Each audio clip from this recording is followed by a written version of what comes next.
In May of 2019, a tragic incident unfolded in Milwaukee, Wisconsin. Orlando Yule lost his life over a dispute involving $200 worth of drugs. Kiara Walker was charged with second-degree murder. This gripping story reveals the consequences of one impulsive decision and how a life can change forever in a matter of moments. In May of 2019, the lifeless body of 44-year-old Orlando Yule was discovered on a street corner in Milwaukee, Wisconsin. The police launched a thorough investigation to uncover the truth behind Orlando's tragic death. With no eyewitnesses, they scoured the neighborhood for surveillance footage, eventually finding a crucial camera showing Orlando being pushed out of a car, which then sped away. Inside Orlando's pocket, a key piece of evidence was found: an ATM receipt from earlier that day. The ATM was situated in a gas station, equipped with both interior and exterior cameras. The footage revealed Orlando using the ATM before heading outside to confront the suspects in the vehicle.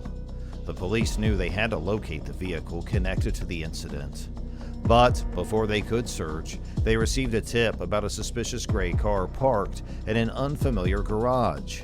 Upon investigating, they found the car drenched in gasoline and its backseat partially burnt, as the suspects had mistakenly sealed the doors and windows, depriving the fire of oxygen. The gray car turned out to belong to a woman named Kiara Walker. However, Kiara herself remained untraceable. In their efforts to find her, the police brought in her sister for questioning. Her sister revealed that Kiara had confessed to her about a man dying in her car, claiming that it was an accidental gunshot during a struggle over a gun. However, a crucial witness stepped forward, offering a different narrative. According to this witness, Orlando had intended to buy $200 worth of drugs from Kiara, but changed his mind, offering only $40. Infuriated, Kiara demanded the full amount, and when Orlando refused, she shot him twice and abandoned his lifeless body on the roadside. Kiara was eventually apprehended and taken to an interrogation room for questioning, where the truth behind the shocking incident would unfold. The investigation now rested on her willingness to reveal the whole story and the consequences she would face for her actions. You are Kiara Walker, right? Yeah. Is it just Kiara Walker, or you got two last names? Two. What is it, Kiara Walker Joshua. Walker Joshua? Yeah. All right. The detective addresses Kiara Walker, acknowledging her two last names, and proceeds to discuss a shooting incident with her. Despite Kiara's reluctance to share details, the detective insists on the importance of her account and presents pictures to aid in the discussion. Attempting to provoke a reaction, the detective asks Kiara questions about her state of mind, questioning whether she is drunk or high. After reading her rights, the detective inquires if Kiara understands them, to which she responds in the affirmative. So that's why we're here, to talk about it, all right? Gotta ask you a couple questions. I ain't trying to piss you off, but I gotta ask. The detective emphasizes the significance of Kiara exercising her rights and encourages her to talk openly about the incident. They promise to assist and provide answers while ensuring she is not further incriminated. The detective also mentions Kiara's sister, who initially lied but eventually told the truth, leading to her arrest. They express the intention of preventing more arrests, signaling the importance of honesty in resolving the case without causing further harm to others involved. About an incident that occurred. What we're gonna do, there was a shooting. The detective, after showing Kiara pictures of her family and friends, confronts her about her sister's arrest due to lying. The detective emphasizes that they don't want to arrest more people, and the key to preventing further arrests is for Kiara to tell the truth. I'm pretty sure we know what happened.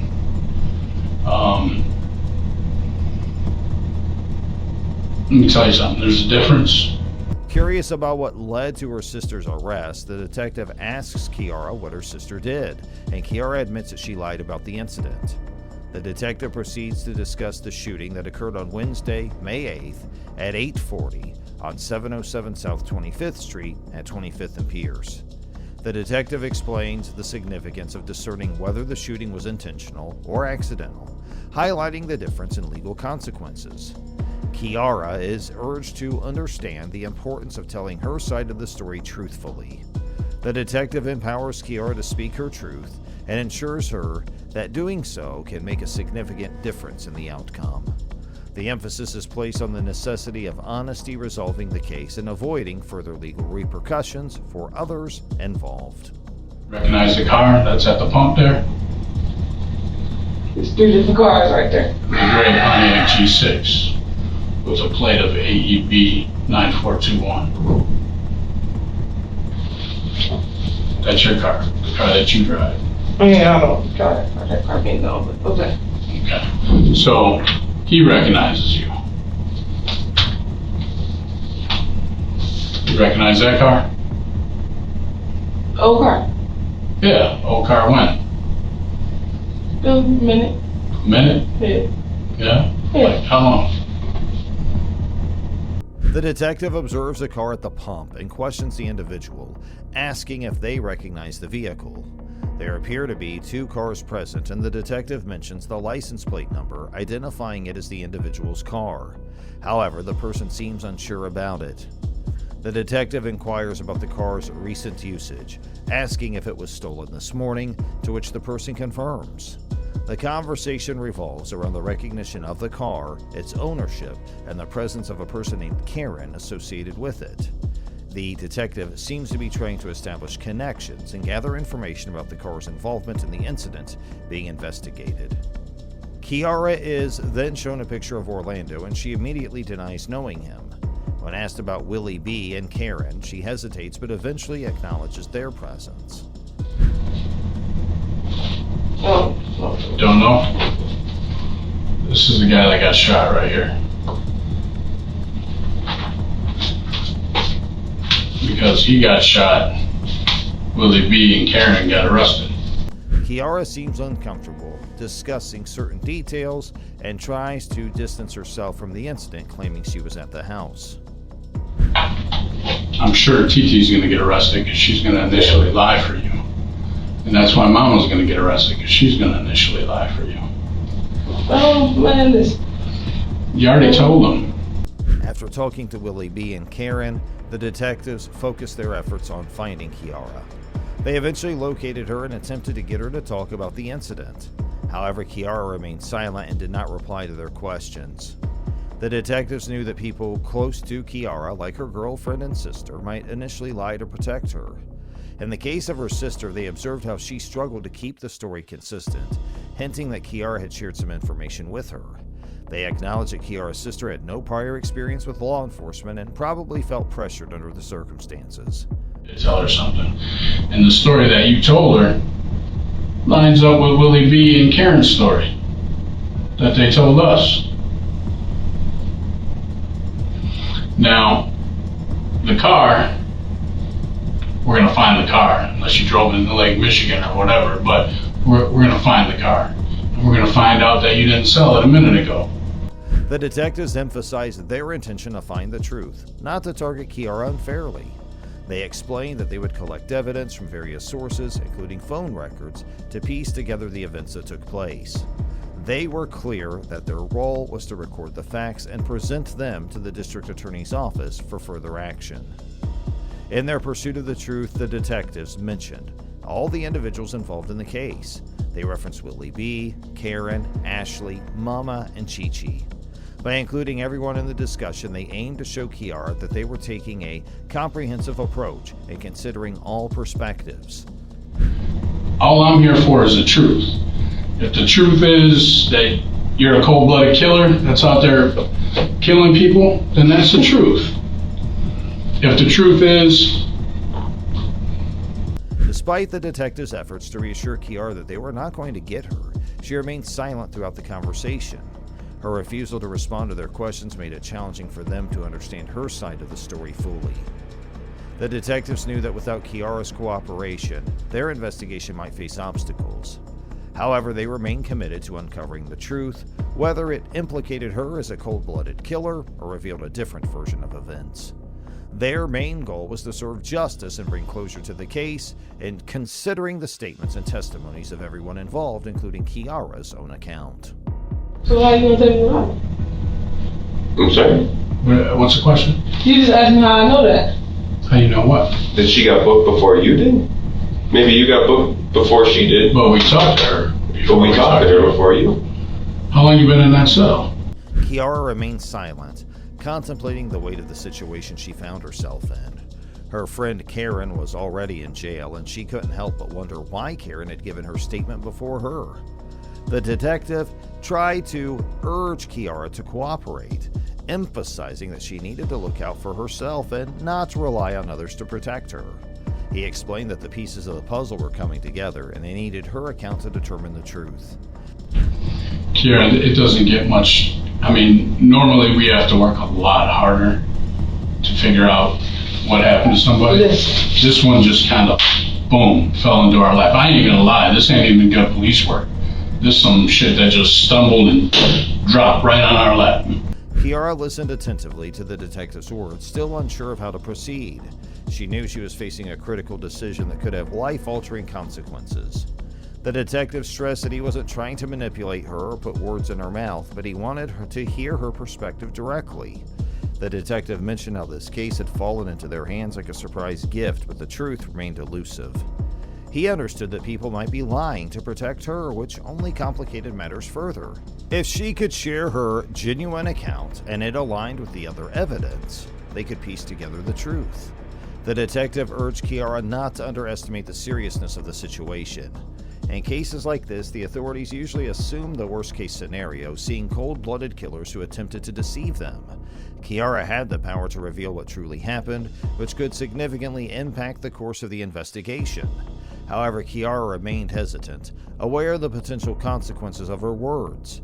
The detective empathized with her reluctance, but he also needed to stress the importance of cooperating.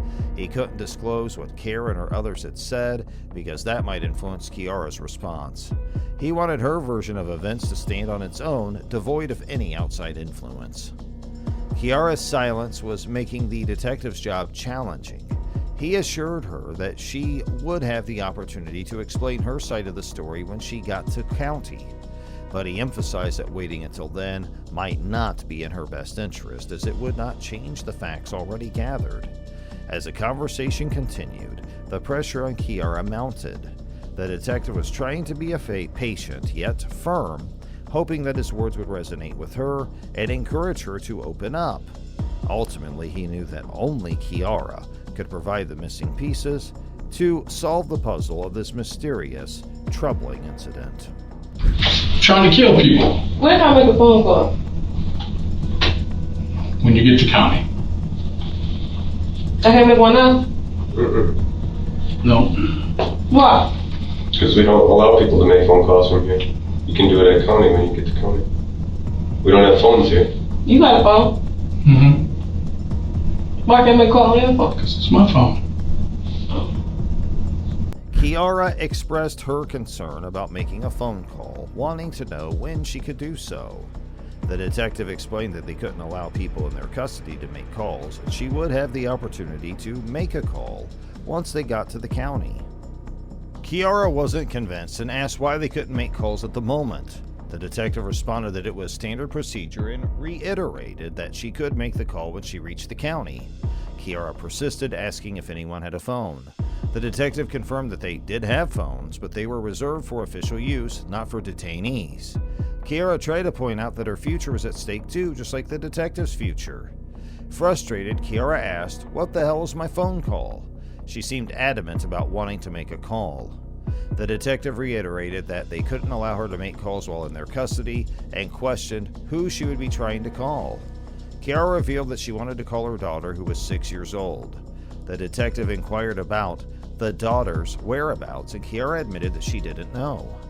He then explained that the detectives were already dispatched to her mother's house and Chi-Chi's house, presumably the places connected to the case, which could pose a conflict if she tried to contact them. Kiara seemed to understand the situation, saying, "Oh no," indicating that she realized the potential issues with making that call.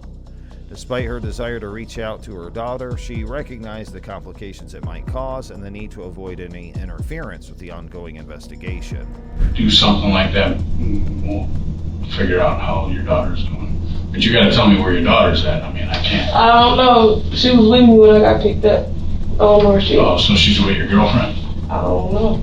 She was with your girlfriend when you got picked up? Mm-hmm. Alright, well, we'll check on that. The detective decides it's time to ask Kiara if she intentionally killed Orlando. The detective tried to empathize with Kiara's situation, acknowledging that he too had kids and understood her concern for her daughter. He suggested that if there was a way to find out how her daughter was doing, they would try to help, but she needed to provide information about her daughter's whereabouts. When the detective asked Kiara if she intentionally killed Orlando, she denied it, saying, "Oh, no, no, no." However, the detective wasn't convinced and firmly stated that she did, adding that nothing he said was just a fishing expedition. He had gathered evidence and witness statements and pointed to her involvement.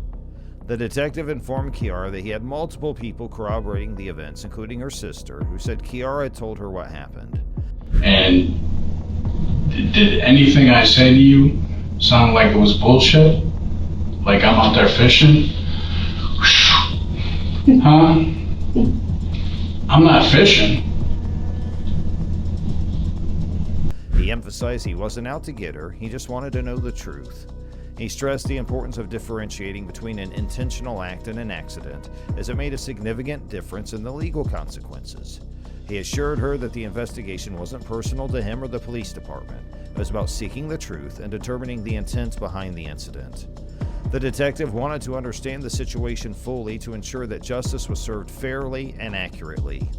Throughout the conversation, the detective demonstrated his commitment to getting to the truth and treating Kiara's case with the seriousness it deserved. He tried to help her understand the gravity of the situation and the potential implications of her actions.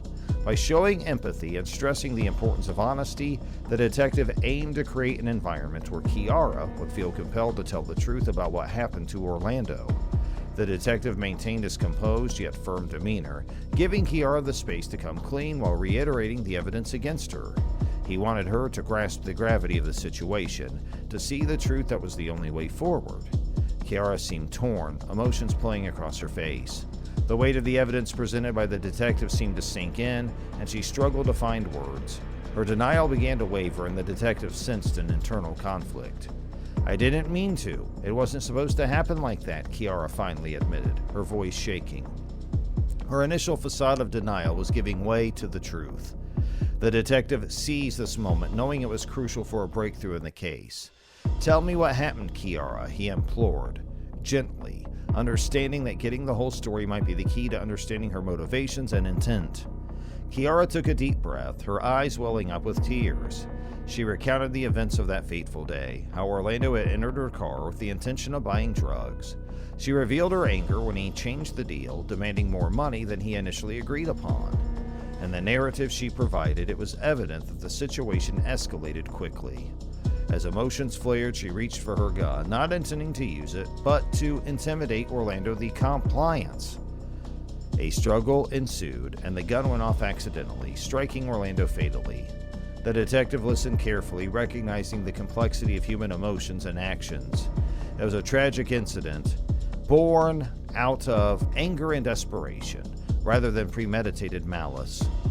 Kiara appeared remorseful, her heart heavy with guilt for the consequences of her actions. He empathized with her while maintaining a professional stance. "Thank you for telling me what happened," he said, knowing that her confession would be a significant turning point in the investigation. The detective made it clear that the justice system would consider the circumstances surrounding the incident when determining charges. While the consequences of her actions couldn't be undone, the truth was essential for a fair legal process. Throughout the conversation, the detective treated Kiara with respect and understanding, allowing her to express herself while upholding the seriousness of the situation. He assured her that the truth had value, not only for the legal proceedings, but also for Kiara's own emotional well-being. Because this is huge. This is huge for you. I have something to drink. What would you like? Some ice water. Ice water. I mean cold. I just want cold Get you water. some water, yeah. You smoke?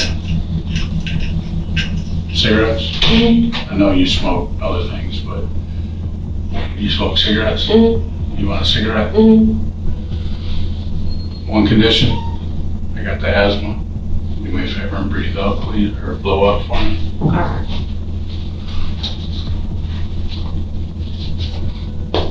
It's gonna be your ashtray, alright?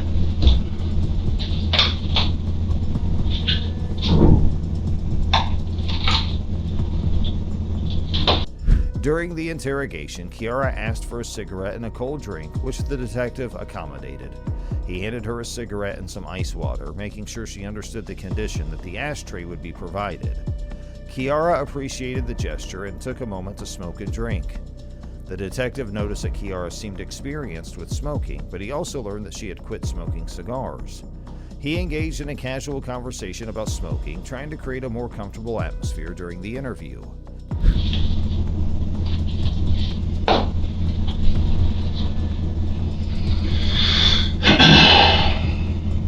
I know this ain't easy.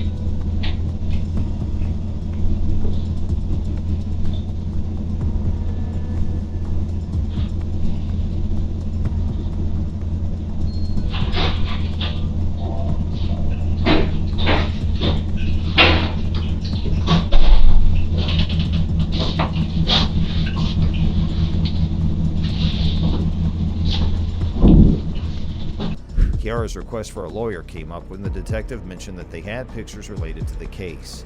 She wanted to ensure her rights were protected and asked if her lawyer could be present during the conversation. The detective informed her that she had the right to have a lawyer present, emphasizing that they would respect that right. Despite the detective's efforts to build rapport and create a relaxed environment, it was clear that Kiara was no stranger to legal matters. She had prior experience with the law, being on probation for a previous armed robbery conviction. The detective understood the importance of handling the situation with care, knowing the potential impact this interrogation could have on her life. With Kiara's request for legal representation, the detective knew the conversation would have to proceed differently. He informed her that her lawyer could indeed be present during any further questioning, ensuring she was aware of her rights and giving her the opportunity to seek legal counsel before providing any additional information.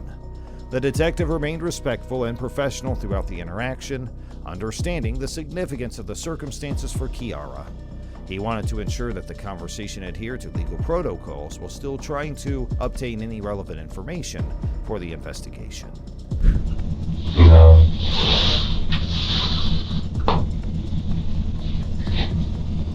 Do you inhale black and milds? You do? Aren't they like cigars? Black and white? Yeah. I mean, Because you ain't supposed to inhale cigars. I'm supposed to inhale cigarettes. Mm-hmm. Yeah. You don't. Alright. I was doing it wrong for years. It's a good thing I quit. But anyway.